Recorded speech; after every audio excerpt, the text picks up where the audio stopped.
Domnul Afone, eu am să vă contrazic aici, pentru că dacă o să vă uitați în ultimii ani la exporturile noastre, o să vedeți că avem exporturi foarte mari, inclusiv pe cablaje, la cifre, la cât procent. Datorită la investițiilor, da, ce fuge cura, semn. Cineva ne-a dezvoltat comunitatea europeană, corect? Acolo e o companie japoneză, e o companie și din... Da, dar contractele sunt cu VAG Group, exact. VAG Group e companie europeană. Dați-mi voie să vă spun un lucru. Prieteni, dragi colegi și toți ceilalți care ne ascultă, să nu uitați că Uniunea Europeană e un proiect de pace. Pentru că după 2 războaie mondiale, după sute de ani de vărsări de sânge, oamenii s-au așezat la masă și au spus că ăia ajunge, hai odată să facem ceva interesant. Ceva cumva străim noi pe continentul ăsta. S-a făcut prima comunitate, primul tratat constitutiv a cărbunului și oțelului, care a fost pur economic. S-a înțeles că pe treaba asta de partea n-a ajuns, numai pe economie, de interdependență economică. Și au luat decizia să facă și fundamentul cultural, ca fiecare țară să dezvolte cultura, tradițiile și obiceiurile și fiecare țară membră a Uniunii Europene să învețe să primească celelalte, da, vecini și pe toți ceilalți. De fapt, Uniunea Europeană e un proiect de pace și asta ne demonstrează și cu valută comună.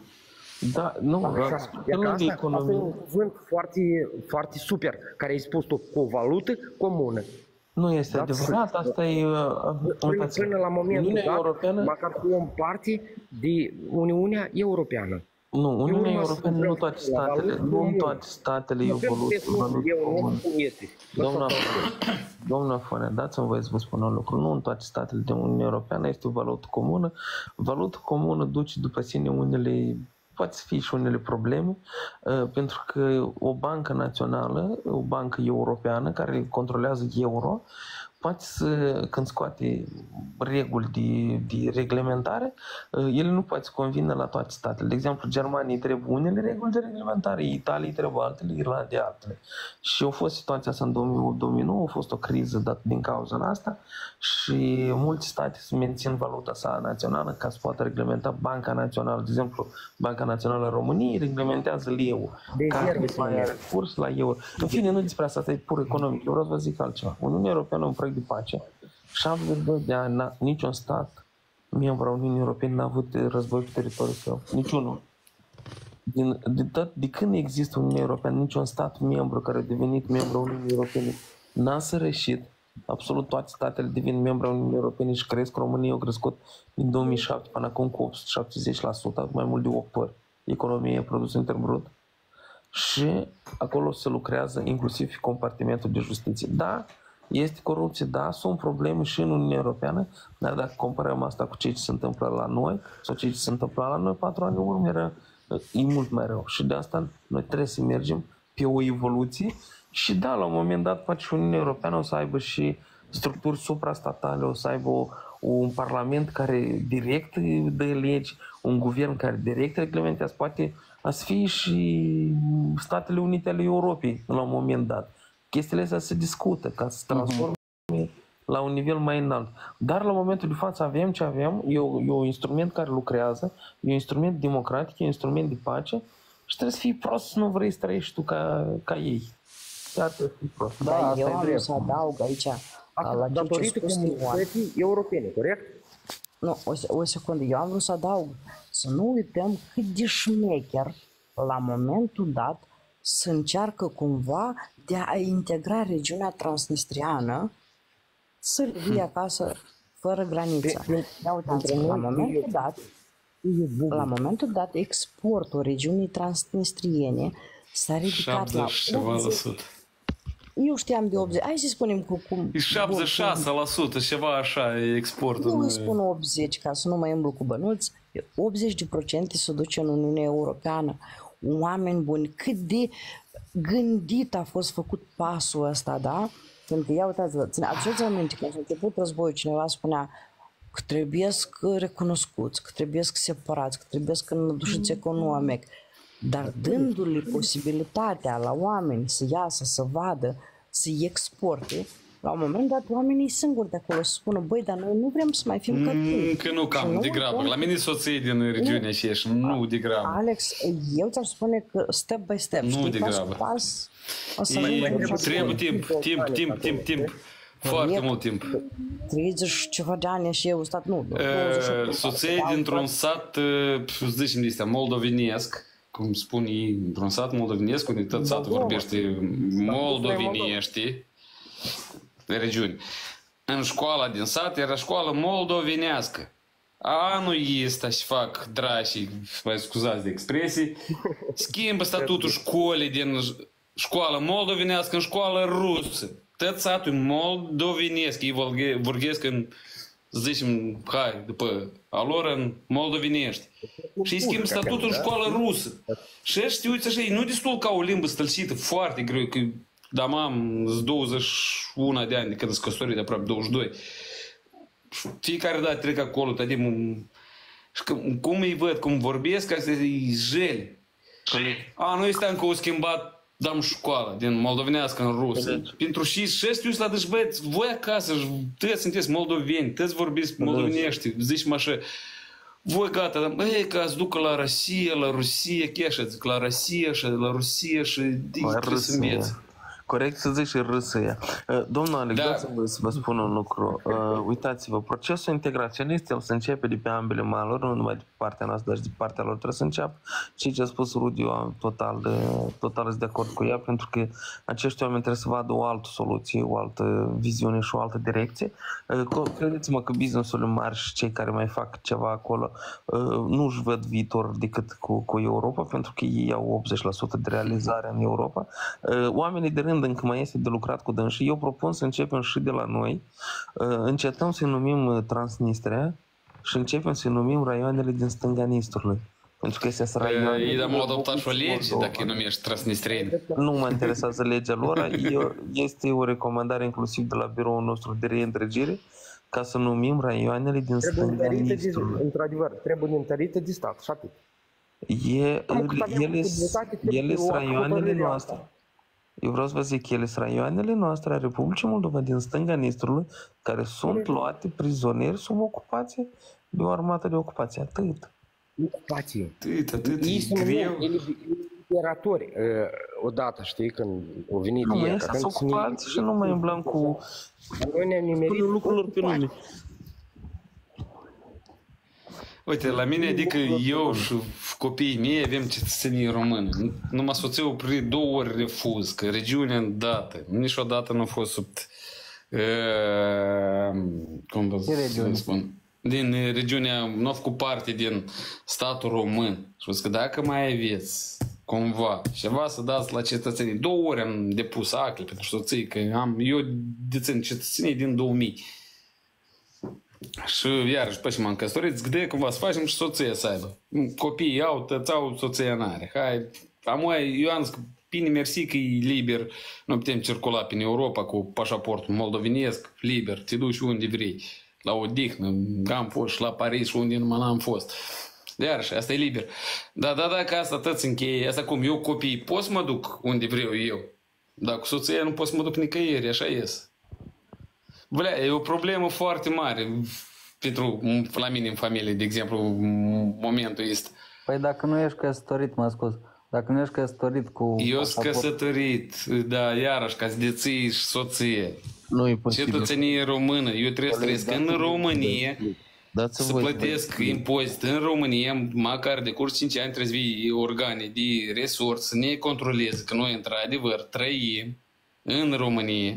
Înțelegi că eu m-am interesat foarte mult timp. Colegi, dați-mi voie să vă explic care e chestia. Chestia în aceea că redobândirea cetățeniei din denumire e clar și se întâmplă. Da, redobândești, da, dacă soția nu a avut niciodată... că cineva din trecut a fost cetățean a României, România Mare. Dacă bunelul, străbunelul a fost cetățean... Nu a fost niciodată. La ei n-a fost pentru că acea regiune nu era inclusă în România Mare. Da. Și așa am primit răspuns. Și este posibil doar prin permis de ședere privind reîntregirea familiei, dar trebuie să fie în România și să reîntregești familia, ei face în fiecare an permis de ședere, în fiecare an, el pe un an de zile. Și peste o perioadă anumită, 5 ani sau 10 ani, nu știu, independent. 5 ani. O să primească cetățenia română deja ca și dobândirea cetățeniei, nu redobândirea, dar dobândește cetățenia română. Asta e realitatea, nu avem ce face și... Așa și-a fost situația și zic, bine, mersi, zic, așteptăm să intrăm în Europa, care e problema? Ia, că uite, eu trăiesc cu stăpânul în aceeași casă, unde sunt în Belgia. Când a fost la noi summit-ul ăsta în Moldova, băi, belgianul îmi vine și îmi spune, băi, să mă credeți, mine că voia să intrați peste 5 ani în Europa. Una, da, toate radio-ourile aici în Belgia, la fiecare jumătate de oră la niște noutăți, toți auză că în Moldova se face, el vine și îmi spune că vezi, cum ați vorbește la radio despre țara voastră, la voi ce se întâmplă, uite câți lideri voia să intrați, mă crezi, voia să intrați, că el tot timpul îmi spune că așa, belgian. Bine și spune că iarăși să vorbiți despre Moldova, uite despre Moldova se vorbește, spune că iarăși eu sunt în partea flamandă. Dar limba e foarte grea la dâns să o înțelegi, să vorbești. Eu, de exemplu, mai bine înțeleg franceza decât flamanda. Dacă tare cu dânsul discut în engleză cu stăpânul. Și el două vine și spune că vedeți, vorbește despre Moldova. Voia să intrați în...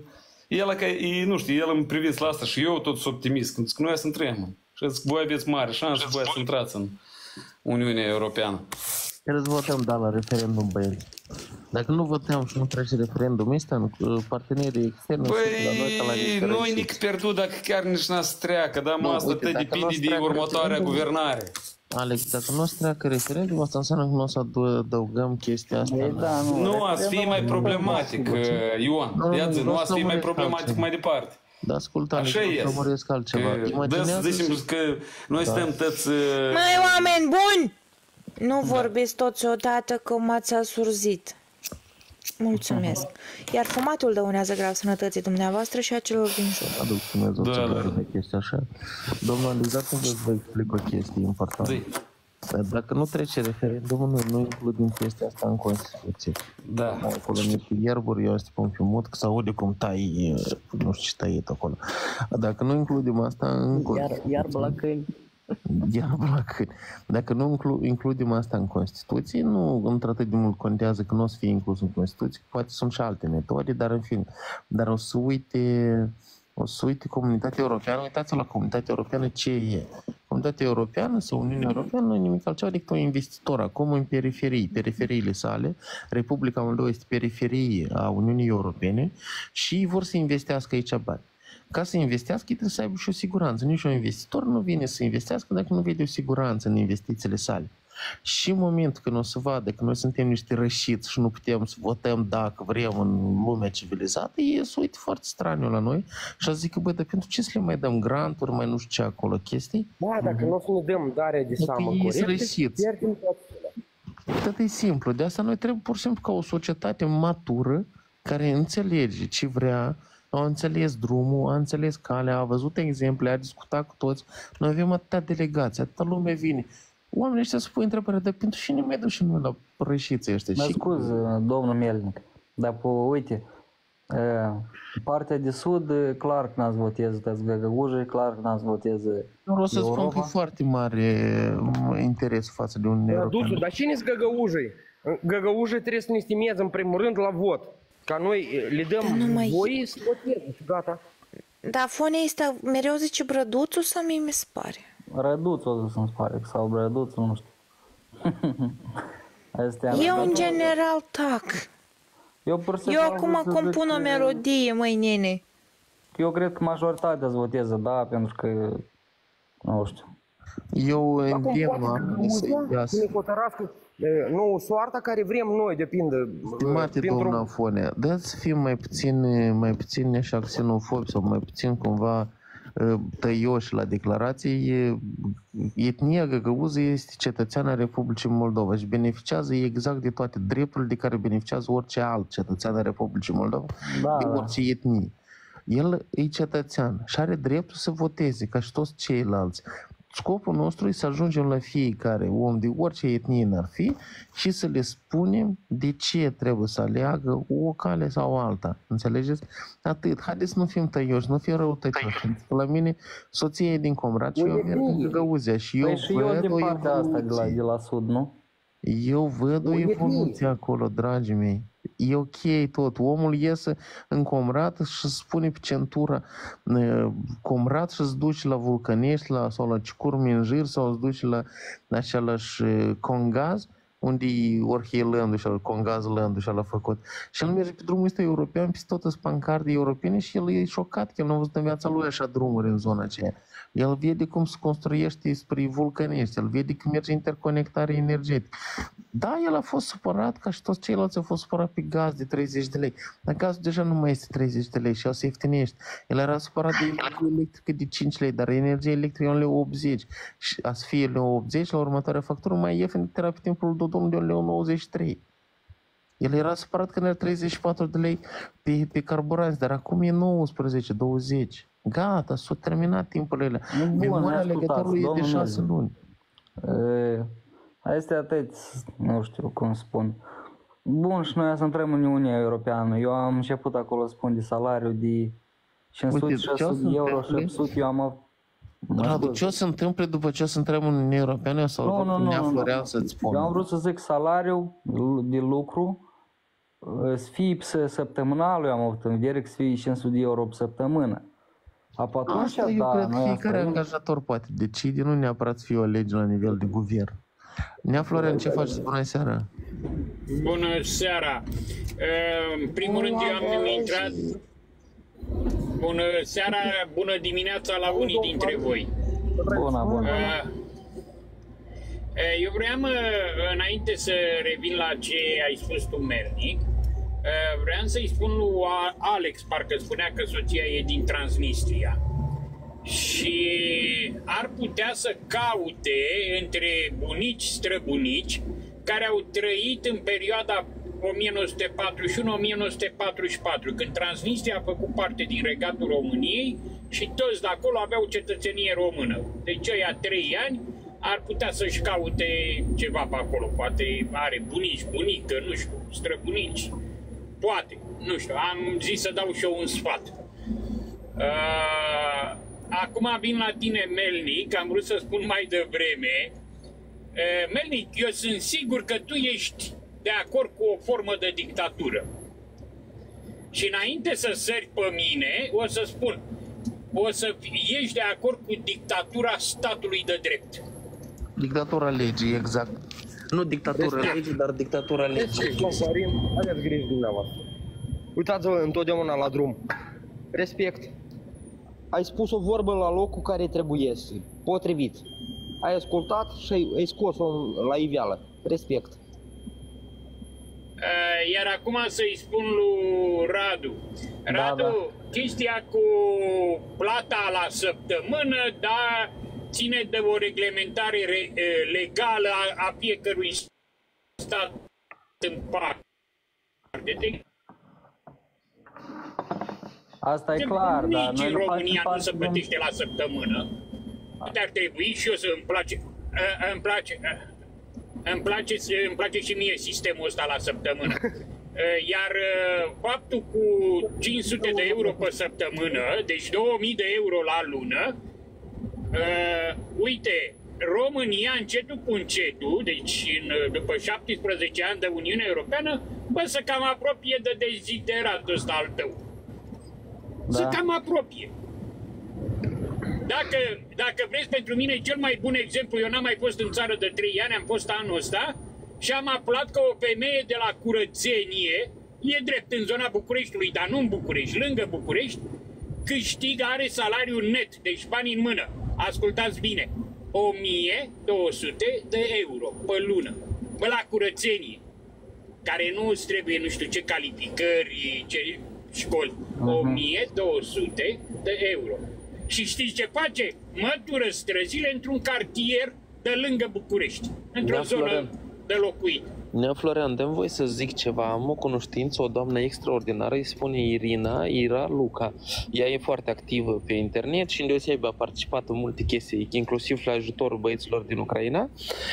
Doamna e dedicatoare, deci curățenie, cum zice. Are 3 companii, câte vine la ei și așa mai departe. Doamna ridică un salariu de 15.000 de lei, deci 750 de euro în Moldova. E Chișinău. Evident. Dacă o să intrați pe site-uri de agregate de joburi din Chișinău, o să vedeți că sunt 10, 15, 20 de mii de lei salariile. Da, Melnic, pentru că deja se simte, eu cred că deja se simte în Republica Moldova că datorită faptului că Republica Moldova se îndreaptă spre Uniunea Europeană, și-au îndreptat ochii și investitorii, vin investițiile. E drept că acum mai timid, dar stați să vedeți, dragi români din Moldova, după ce o să înceapă să vă vină fondurile de preaderare, să vedeți atunci și iar după aderare,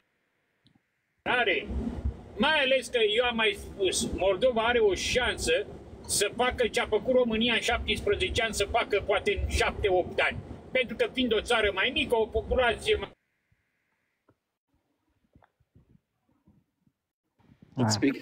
Nea Florian îți pică semnalul.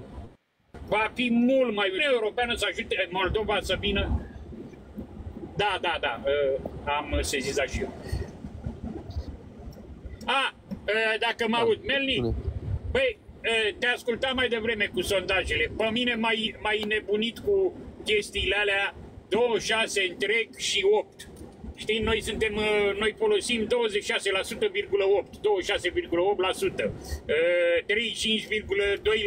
35,2%, dar tu cu 35 întreg și 2 mai omorât. Așa se zice la...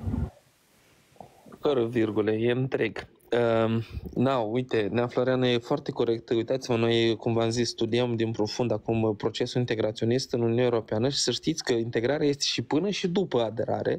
Aderarea e doar un act care se semnează, tratatul de aderare, care se ratifică la Parlament. Ideea în aceea că până aderi sunt fonduri de preaderare, care sunt mai mici decât fondurile de dezvoltare. După ce aderi la Uniunea Europeană, deja e posibilitate să accesezi fondurile de dezvoltare, care sunt mai mari decât cele de preaderare. Deci, după aderare, doar o să fie și mai bine. E exact că și investitorii se uită la noi. Păi, oameni buni, uite, ăștia au decis, uite, ăștia au făcut armonizarea legislației, avem o siguranță juridică, hai să investim. Eu văd doar beneficii, eu vă zic din mai multe unghiuri, mă uit că, da, și studiez. Uite, Melnic, l-ați avut mai devreme că l-am ascultat pe Levin, care îl cunosc și care are o poziție de decizie importantă într-o multinațională mare, prezentă și pe piața românească de mulți ani, și el n-a glumit. Îl cunosc deja, a spus clar că de la anul, multinațională, corporația care o reprezintă, își îndreaptă privirea spre Moldova, tocmai datorită acestui curs al Moldovei către Uniunea Europeană. O să vă vină un mare investitor, în special în domeniul ăsta al alimentației, care va fi important. Vin cu bani ăștia, bani care intră în Republica Moldova. Domnul Florian, da, la noi sunt investiții în țară, dar nu totdeauna ajung fi investit chiar în cum spun, infrastructură sau în altceva, de gen... Nea Florin, până nu facem treaba în justiții, cu investițiile să fie problemă. Până nu ne răsflecăm mânicile, și nu ne apucăm de treabă și nu așteptăm să-mi cadă ceva de sus, dar facem maxim din ceea ce avem. Asta e corect. Ne apucăm de lucru. Da. Justiția trebuie să fie primul lucru, ca cineva să investească bani în țara noastră sau oricare treabă, trebuie justiția să lucreze. Ați punctat bine cu justiția, dar știi ceva? Tocmai datorită Uniunii Europene o să faceți curățenie în justiție. Și noi am avut probleme cu justiția noastră în România. Vai, vai, fiindcă cât datorită Uniunii Europene am început să ne curățăm și noi, datorită M-a uitat o parte la interviul la Uniune, datorită la apartenența la Uniunea Europeană ne-a apărut DNA-ul oarecum apartenența și cerințele Uniunii Europene ne-a forțat să creăm instituții mai puternice. Și așa Da, a apărut încă mai DNA-ul este de la de noi. lucru. Știți, funcția creează organul. M-am uitat o parte la interviul lui Covisi, ei au spus, până noi singuri n-a să facem treaba la noi în țară, n-a să muncim, adică chiar așa e justiție, n-a să muncim în domeniu, da? Bine n-a să fie la noi. Adică să fie cineva dintr-o parte sau din Uniunea Europeană și să ne facă binele la noi pe loc. Foarte corect zice. Noi trebuie să facem binele singur cu mâinile nostru. Ei îmi dau numai, cum ați spus, îndreptare, hai, aici lucrați, acolo lucrați, că aici nu se ajunge, acolo nu se ajunge, lucrați băieți, lucrați, că este de muncă, cred că mult. Și eu cred că țara noastră are șansuri la noi să fie posturi de muncă foarte multe, că la noi tot trebuie de construit, de la zero, că foarte mult este de lucru.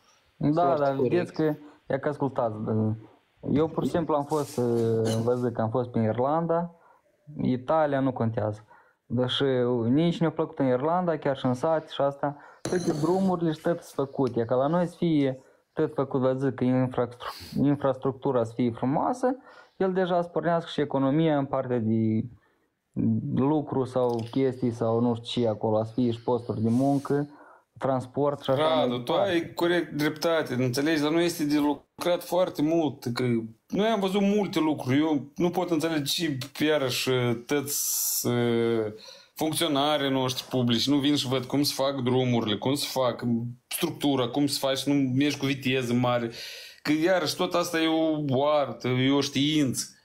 Înțelegi? Vin încoaie și studiază, vin și se vezi, iar că cineva da m-a făcut-o, născoșit, nu trebuie să născoșim noi bicicleta din nou. E tot, e gata, e născoșit. Vină și vezi și încearcă și implementează la noi toate chestiile astea. Eu cred că tot e posibil. Dorință deși. Dar iarăși eu multe ori, deși am față de partidul de guvernământ, am multe ori neplăceri, nu-mi place cum se lucrează, că mulți din guvernările trecute și-au întors schipiul invers, azi s-au făcut galbeni. Până mai au fost cu Filat, până au fost cu aici la blec care a fugit, cum îl mai cheamă, cu... Înțelegi? Și-au întors schipiurile, dar mai să-mi pas. Și știu ăsta, deci băi, stați, până m-a furat, nu știu ce, am gata, v-ați întors, dar voi vreți să în partea asta. Nafiga, eu prinit pe tăți în domeniul ăsta, nu pot înțelege. Multe nu se văd, eu cred că. Nu, Alex, dragul meu, și că a fost om în partid, ăsta nu automat înseamnă că e corupt. Pentru că din partidul PLDM, mai înseamnă... Dar nu vorbesc ca nume de PLDM, eu vorbesc de PDM. Da, dăm voie să termin. La invitația partidului PLDM a venit și Maia Sandu în Moldova ca să fie ministru. În PLE a fost Lilian Carp. Și mai mulți din partidul nostru din PAS au fost în PLE. Recean a fost în PLDM, prim-ministru, care astăzi s-a întâlnit cu Ciolacu. Deci asta nu e o climă, știi? Nu e eu vorbesc din PDM, erau băieți care singuri au făcut anumite chestii prin oraș, cuiva i-a stricat mașina, cuiva nu știu ce. Acum să-mi pas. Înțelegi? Eu vă zic că cinstită-s din orașul Hâncești. Da, eu din Cimișlia, frate. Înțelegi? Băieții care au fost tineretul din PDM, acum să-mi pas tăți. De atunci am blau cu niște paiureli, cu niște nebunii prin oraș, ei gana și băi. Și acum când au văzut că s-au schimbat toate chestiile, gata, dam să-n PDM. În pas. Și să uiți așa, zic, băi, cum? V-ați mutat chipiul invers? Nu e chiar așa situația. Zic încă o dată, noi avem filtru intern. Noi controlăm fiecare membru care vrea să devină membru. Noi trecem peste toate cererile, peste toate chestiile care sunt. Dacă omul nu are probleme cu legea, dacă nu are dosare, nu are multe chestii, noi ne stărăm să... Dosare și normal că nu le are, pentru că atunci la putere era cine? Cine n-ar fi? Doamnă Plahotniuc, ei te ce-au făcut, așa și-au rămas, înțelegi? Eu și așa și mă miesc și sunt la noi în oraș, tot sunt mulți din... care stau și se uit cum e, și-au mutat ăștia chipiul invers, dar gata, au intrat în alt partid, dar stați în pas. Știu, băieți care suntem mulți, știi, apolitici. Eu, de exemplu, nu fac parte din anumit partid. Îmi place partidul cu tare, dar nu fac parte din partid sau să zic eu îmi rup maica numai pentru partidul ăsta, înțelegi? Când și ăștia uiți că oamenii care au fost din alt partid, care au făcut nebunii, care au făcut divizuele, care ei erau corupți, care făceau diferite chestii, am dat să-mi pas. S-a mutat, a venit pasul la guvernare, cum să mai stai? Iar uitați-vă primarul de Hâncești, el, în câte partide au fost tot viața lui? El nu din pas. Eu știu că nu-i din pas, dar tot timpul și-a mutat chipiu, că stai, iar și, zicem în limba rusă, naplavu. Își muta chipiu, nu așa. În ziua de azi agitează pentru aici, care a fost fostul prim-ministru, dar mă așa uitat cum îl cheamă. Chicu, sau? Pentru domnul Chicu. Pe este de la Regia Ara, tot îi pune să voteze. Stați alea, cu oamenii și sunt muncitori, știi, de la Regia Ara, care fac curățenii, care ei se trezesc la 4, la 5 dimineața, îi curățeni. Lui zice că voi votați așa, că eu ați și șeful vostru mai departe și să aveți salarii, că așa le spun la oameni. Dacă eu n-aș și șeful vostru, voi n-ați mai aveți salarii. Înțelegi, oamenii ăștia... Eu n-am ținut lumânarea, Alex, eu nu știu... Nu, spun ca exemplu, sunt un sac de probleme și în fiecare raion eu cred că așa e. Eu, pur și simplu, îl cunosc foarte bine pe Anatol. Anatol e din Hâncești. Anatol se cunoaște și el cu unii și din PSD și din care a fost PDM și alte chestii. Eu n-am auzit de la dânsul, care el locuiește acum în Hâncești, și asta n-am auzit de la dânsul ce spui tu. Păi stai, că singur ai zis că Anatol, nu că singur ai zis, Anatol singur a spus că eu îl cunosc și eu pe Anatol foarte bine, că am avut cu dânsul chestii, am mai reparat multe lucruri, că am lucrat cu dânsul împreună, aș știu de mulți ani. El singur a fost psihotare mulți ani, știi, iarăși poate nu scoate la iveală, poate multe nu spune. Poate, iarăși, multe ori, știi, omul nu spune și gândește. El ne-ar spune multe pentru că suntem mai apropiați. Înțelegi, dar chestii de astea sunt la noi în oraș. Ca exemplu, ca vorbim de orașul Hâncești. Eu nu neg ele nu, dar dacă... Înțelegi, când vezi oamenii care au fost din partidele precedente și-au mutat chipiul invers, și dăm să în alt partid, dăm să-mi pas. Înțelegi, și un sac de oameni și uite, parcă, știi, se uitau la pas altfel. Sutau normal, băi, parcă e bine, când îi vezi pe ăștia care... Alex, dragul meu, deci nu știu ce s-a întâmplat anterior, n-am ținut nici o lumânare, dar dacă omul vine, nu are niciun dosar, nu este nimic de... Ascultă-mă, te rog, până la urmă. Omul vine, nu are niciun dosar, nu este nimic cu dânsul, nu este niciun motiv să nu-l primim, de exemplu, în pas. El intră în pas și s-a făcut de lucru și face satul european și face tot pentru cetățeni. Eu nu văd nicio problemă în asta, pentru că lumânarea n-a ținut-o și nu știu ce au făcut. Da, este prezumția de nevinovăție. Dacă omul e corect. Tot timpul asta îi spune corect, dar iarăși, tu când ai lucrat pentru alt partid, făceai agitații pentru dânsi, tu erai gata să strici mașinile cuiva. Sunt din PL mulți, în echipă, sunt din PL. Și au fost în alianța 1 și în alianța 2. Nu, eu cred că mai brutal nu s-a comportat nimeni ca băieții din Partidul Democrat. Ei erau foarte brutali. Nu știu, spun că eu am băieți din PL. Înțelegi? Nu, ca exemplu, eu vorbesc chiar și la general, la... Înțelegi? Ei s-au comportat foarte brutal când erau variantele, momentele înainte de alegeri. Acum și acum vezi că apare un sac de falsuri. Când te uitau, sunt un sac de falsuri pe internet, dar lumea crede în tot asta. Ca să plătim atâta, ca să dăm atâta, ca ia maia voastră, că ne tăți că mă iau maia ta și zic, iau maia ta și faci, noi tot îți plătim, băi, stați, nu-i maia mea, eu câteodată le răspund așa de brutal că... E ea noastră.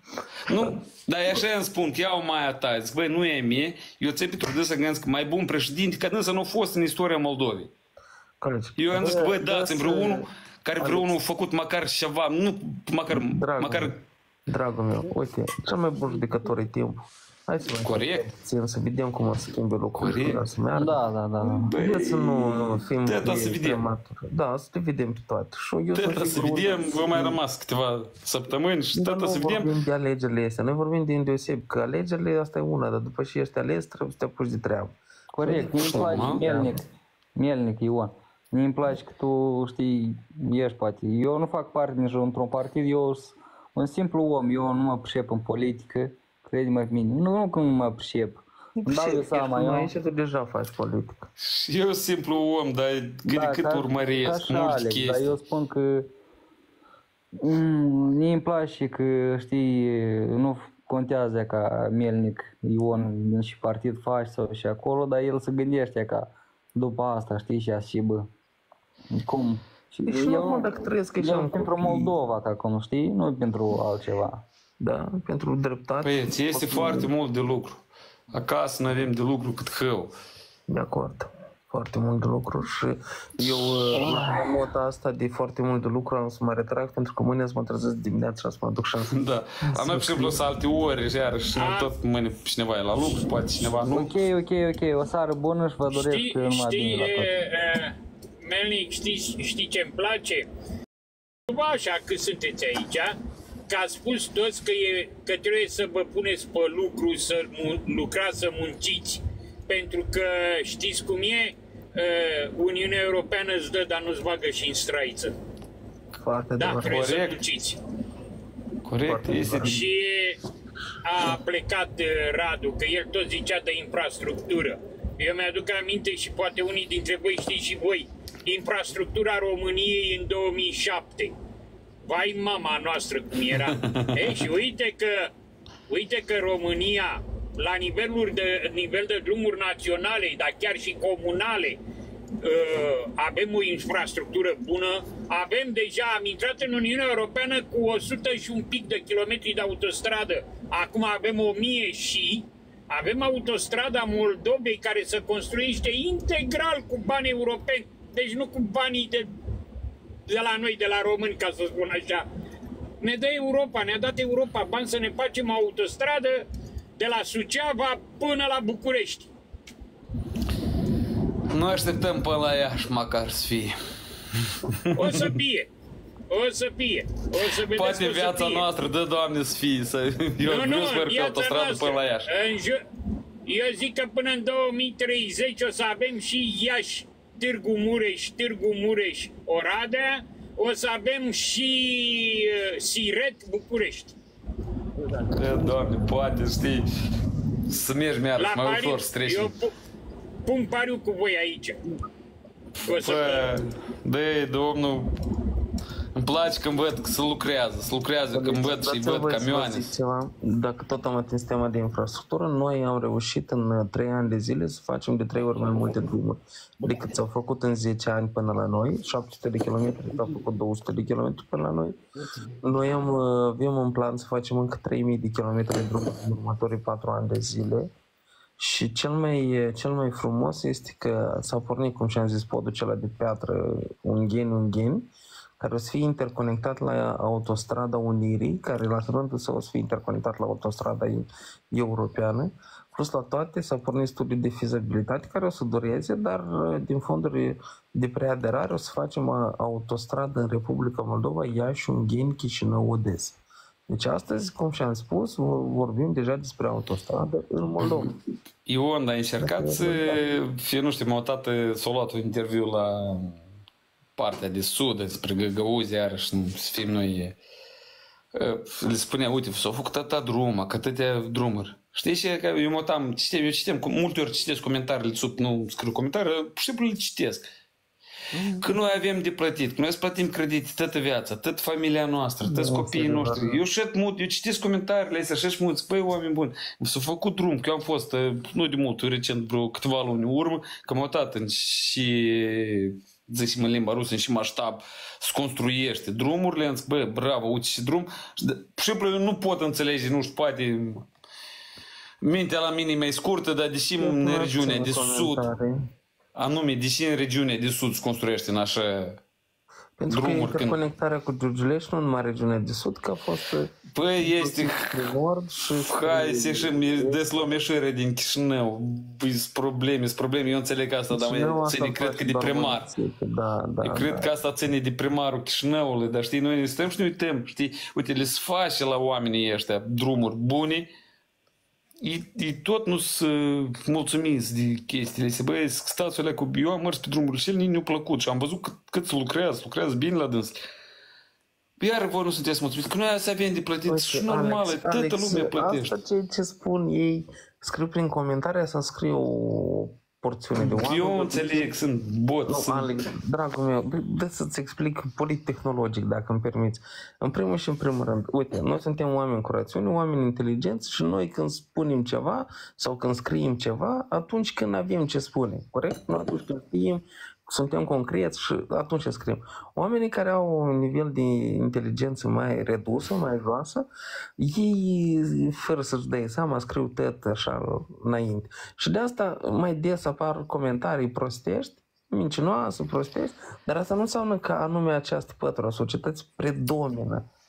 Pur și simplu cei care sunt mai inteligenți, mai taci. Eu te înțeleg, eu am dus că ce ține departe de... Te rog, ideea. În primul și în primul rând, noi ne interconectăm cu România cu energie electrică pe 3 direcții. După asta ne-am pornit cu gazoductul Iași-Ungheni Chișinău. Ne facem drumuri, facem poduri, o frontieră nouă, un punct de frontieră nou, Leova-Bumbăta și așa mai departe. Băi, eu am fost odată pe la Leova Bumbăta, nu știu, ai avut fericire să trăiești în Leova. Da. Băi, am trecut, la mine mașina e foarte joasă, nici era în grijă, zic, băi, să o ating, am și rup bumperele, că e joasă. Băi, am trecut, că iarăși era blocată de fermieri vama de la Leușeni și m-am dus, zic, băi, ce am faci, trebuie să plec, n-am de stat. M-am dus pe la Leova Bumbăta, am trecut partea asta, iar cineva nu i-a plăcut, că s-o cheltuit atâția bani, că nu știu ce, zic, băi, băieți, voi aveți idei ce înseamnă să construiești ceva? Fiecare muncitor trebuie să primească salariu. Uite, la mine în echipă este domnul Păscăluț, Mircea Păscăluț, care este secretar de stat este viceministru. Secretar de stat de la Ministerul de Infrastructură și Dezvoltare Regională. Și am vorbit cu dânsul, ca fiind prieteni, am vorbit cu dânsul pe mai multe direcții și el ne-a spus așa, bă, uite, sunt cam 1 miliard de euro investiți în aceste 700 de kilometri de drumuri și dacă împărțim miliardul ăsta de euro la 700 de kilometri, nu iese acolo o sumă, 1,5 sau ceva de genul, sau 3,5, nu iese o cifră care nu intră atât de strașnică pe un kilometru de drum. Deci, haideți să fac matematică așa. Bun, eu vă propun pe nota asta frumoasă. Hai să o închidem. Da, interesul deja.